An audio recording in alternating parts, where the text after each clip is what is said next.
Taarifa ya dharura kutoka CCM imetikisa medani ya siasa nchini Tanzania. Ujambo na karibu kwa taarifa zetu za Kenyascope, na tafadhali ikiwa ni siku yako ya kwanza hapa, tafadhali kumbuka kusubscribe.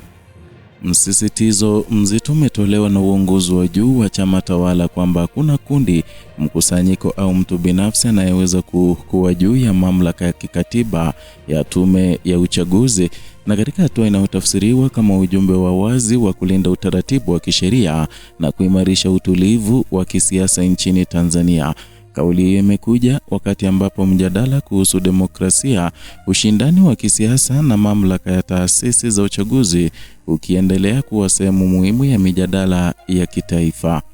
Tamko hilo lilitolewa na Kenani Kihongosi ambaye ni katibu wa NEC, itikadi, uenezi na mafunzo wa Chama cha Mapinduzi, wakati wa ziara yake ya kikazi katika kijiji cha Kidahwe kilichopo mkoani Kigoma tarehe 19 Februari mwaka huu.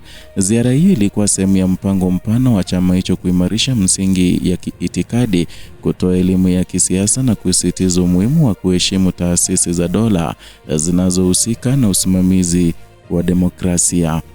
Katika muktadha huo, msisitizo mkubwa uliwekwa katika nafasi ya Tume ya Taifa ya Uchaguzi kama chombo cha kikatiba chenye mamlaka ya kusimamia na kuidhinisha mchakato wa uchaguzi.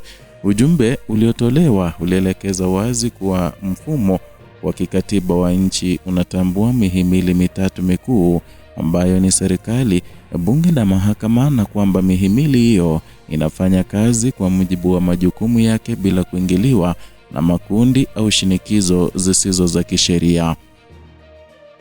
Na katika hatua hiyo, chama hicho kilieleza kuwa mtu yeyote asiyeafiki maamuzi ya chombo cha uchaguzi ana haki ya kutumia njia za kisheria kupitia muhimili wa mahakama, na mfumo huu umewekwa mahususi kuhakikisha kuwa haki inapatikana na kwa mujibu wa sheria na si kwa njia ya shinikizo au vitendo vinavyoweza kuhatarisha utulivu wa nchi. Hii inaonyesha kuwa mfumo wa kisheria wa Tanzania umeundwa kutoa njia mbadala za kushughulikia malalamiko ya kisiasa bila kuathiri amani na mshikamano wa taifa. Kauli hiyo imekuja katika kipindi ambacho historia ya demokrasia ya vyama vingi nchini Tanzania inaendelea kuwa msingi wa mjadala wa kisiasa. Mfumo wa vyama vingi ulirejeshwa rasmi mwaka 1992 chini ya uongozi wa Rais wa awamu ya pili Ali Hassan Mwinyi, ambaye baada ya nchi kuendeshwa kwa mfumo wa chama kimoja kwa miongo kadhaa tangu uhuru. Uamuzi huu ulifungua kurasa mpya katika historia ya kisiasa ya taifa, ukiruhusu vyama mbalimbali kushiriki katika ushindani wa kisiasa kwa mujibu wa sheria na taratibu zilizowekwa. Tangu wakati huo, CCM imeendelea kushiriki katika mfumo huo kama chama kinachoshindana na vyama vingine, huku kikisisitiza mara kwa mara umuhimu wa kuheshimu matokeo ya uchaguzi na taasisi zinazosimamia mchakato huo.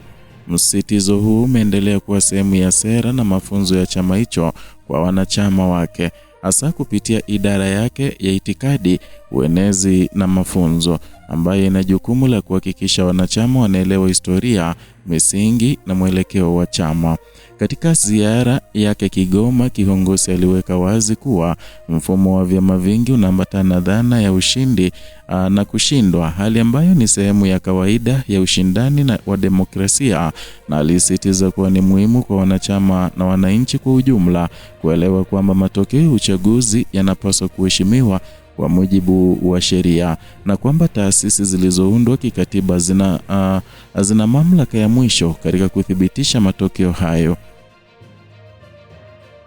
Kigoma yenyewe inaendelea kuwa moja ya maeneo yenye umuhimu wa kisiasa kutokana na historia yake, ushindani wa kisiasa na ushiriki mkubwa wa wananchi katika mchakato ya uchaguzi.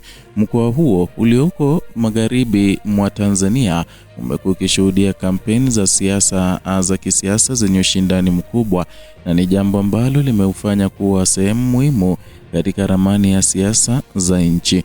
Ziara ya viongozi wa vyama katika maeneo kama hayo mara nyingi hulenga kuimarisha uelewa wa wananchi kuhusu msingi ya demokrasia na wajibu wao katika kulinda amani.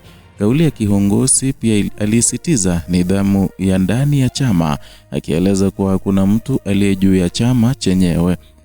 Msisitizo huu unaakisi utamaduni wa vyama vingi barani Afrika, ambapo vyama tawala huweka mkazo katika umoja na utiifu wa wanachama wa misingi ya chama ili kuhakikisha uthabiti wa kisiasa. Hali hii inalenga kuzuia migawanyiko ya ndani ambayo inaweza kuathiri mshikamano wa chama na utendaji wake katika uwanja wa kisiasa. Katika mfumo wa kikatiba wa Tanzania, mahakama ina jukumu la kusikiliza na kuamua migogoro ya uchaguzi kupitia mashauri ya kupinga matokeo. Mfumo huu unatoa fursa kwa wagombea au vyama vya siasa vinavyohisi kutotendewa haki kuwasilisha ushahidi wao mbele ya mahakama kwa ajili ya kusikilizwa na kuamuliwa kwa majibu ya sheria. Utaratibu huu umeendelea kuwa sehemu muhimu ya kuhakikisha uwajibikaji na haki katika mfumo wa uchaguzi. Kwa upande mwingine, CCM imeendelea kujitambulisha kama chama kilichoshiriki kikamilifu katika kuanzisha na kuendeleza mfumo wa vyama vingi nchini. Na tangu kurejeshwa kwa mfumo huo, chama hicho kimeendelea kushiriki katika chaguzi mbalimbali za kitaifa na za mitaa, huku kikisisitiza umuhimu wa kulinda taasisi za kidemokrasia. Chini ya uongozi wa rais wa sasa Samia Suluhu Hassan, ambaye pia ni mwenyekiti wa chama hicho, CCM imeendelea kusisitiza mshikamano wa kitaifa na utawala wa sheria kama sehemu ya msingi wa utawala. Ziara kama ile ya Kigoma ni sehemu ya mkakati mpana wa chama hicho na kuhakikisha kuwa wanachama na wananchi wanaendelea kuelimishwa kuhusu majukumu yao katika mfumo wa kidemokrasia. Elimu hiyo inalenga kuimarisha uelewa wa wananchi kuhusu umuhimu wa kuheshimu taasisi za kikatiba na kufuata taratibu zilizowekwa katika kushughulikia migogoro ya kisiasa. Kwa miongo kadhaa, Tanzania imeendelea kujijengea sifa ya kuwa moja ya nchi zenye utulivu wa kisiasa katika ukanda wa Afrika Mashariki.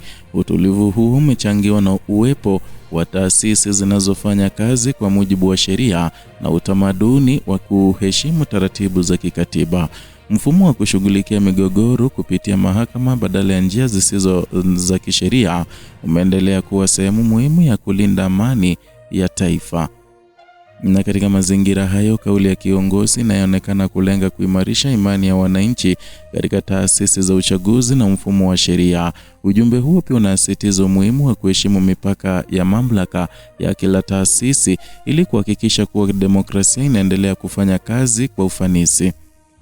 Na kwa ujumla, msisitizo uliotolewa unaakisi mwelekeo wa chama tawala na wa kuendelea kulinda mfumo wa vyama vingi na kuhimiza utatuzi wa migogoro kupitia njia za kisheria, kuhakikisha kuwa demokrasia inaendelea kuimarika na kudumisha utulivu wa kisiasa nchini Tanzania. Na katika kipindi ambacho siasa zinaendelea kubadilika na ushindani wa kisiasa kuongezeka, msisitizo wa kuheshimu taasisi za kikatiba unaendelea kuwa nguzo muhimu ya kulinda amani na mshikamano wa taifa. Mfumo huu umeendelea kuwa msingi wa uendeshaji wa demokrasia nchini, huku chama tawala kikisisitiza kuwa hakuna mtu au kundi linaloweza kuwa juu ya mamlaka ya kisheria ya taasisi zilizoundwa kwa mujibu wa katiba ya nchi. Ni hayo tuliokuandalia siku hii ya leo kutoka hapa Kenyascope, channel yako pendwa inayokuletea taarifa hizi pamoja na zingine kwa kina bila kupindisha wala kuegemea upande wowote. Zidi kuwa nasi na zidi kusubscribe kwa channel yetu ili uweze kuwa mmoja wa wale ambao wanapokea taarifa hizi pindi tu tunapozileta hewani.